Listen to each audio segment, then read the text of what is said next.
അസ്സലാമു അലൈക്കും. ഞാൻ CP അബൂബക്കർ ദാരിമിയാണ്. ഞാനിപ്പോൾ ഈ വോയിസിൽ വരാനുണ്ടായ കാരണം, ഇന്നലെ ചാവക്കാട് കടപ്പുറത്ത് ആ പ്രദേശത്തിനെ മുഴുവനും വിഷമത്തിലാഴ്ത്തിയ ഒരു സംഭവം ഉണ്ടായി.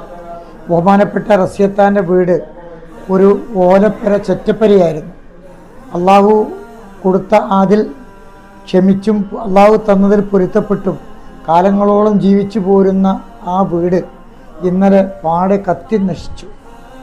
എന്നാൽ ഇൻഷാ അല്ലാഹ് എൻ്റെ ശബ്ദം കേൾക്കുന്ന നിങ്ങളെല്ലാവരും അത് പുനഃസ്ഥാപിക്കാൻ വേണ്ടി അള്ളാഹുവിനോട് ആത്മാർത്ഥമായി പ്രാർത്ഥിക്കുകയും പ്രയത്നിക്കുകയും ചെയ്യും. ഇന്ന് ആ ഭവനം സന്ദർശിക്കുവാൻ അൽബദറിൻ്റെ MD പ്രിയപ്പെട്ട CP അബൂബക്കർ ദാരിമി, അതുപോലെ പ്രിയപ്പെട്ട MICയുടെ ജനറൽ മാനേജർ കബീർ ഫൈസി തുടങ്ങിയവർ ഇവിടെ വന്നിട്ടുണ്ട്. ഇവരുടെ വിഷമത്തിൽ പങ്കുചേരാനും അതിനെ പുനർനിർമ്മിക്കുന്ന വിഷയത്തിൽ സഹായിക്കുവാനും നിങ്ങളുടെയൊക്കെ സന്മനസ്സുണ്ടാകണം എന്ന് അഭ്യർത്ഥിക്കുകയും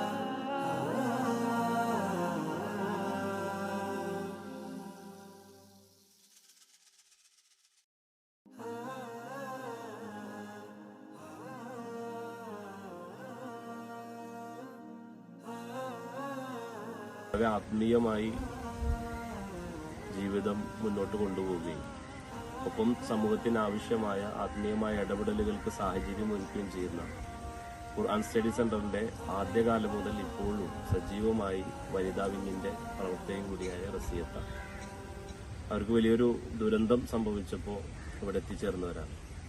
കാരണം ഈ കടലിനോട് ചേർന്ന് ചെറിയൊരു കുടിയിൽ താമസിക്കുന്ന ആ കുടുംബം വീട് കത്തി നശിച്ചതിലൂടെ അവരുടെ സർവ്വതും നഷ്ടപ്പെട്ടൊരവസ്ഥയിലാണുള്ളത്. ഈ സമയത്ത് എല്ലാവരുടെയും പിന്തുണ, സഹകരണം, സഹായം ആവശ്യമാണ്. അതിനുവേണ്ടി ഓടിയെത്തിയ അൽബദറിന്റെ ഡയറക്ടറും അതേപോലെ തന്നെ സലാംക്കയും അതിനൊപ്പം ചേർന്ന് വെക്കാൻ കഴിഞ്ഞത് ഈ ഒരു പുനർനിർമ്മാണത്തിൽ നമ്മുടെ എല്ലാവരുടെയും ഇടപെടൽ ഉണ്ടാവണം.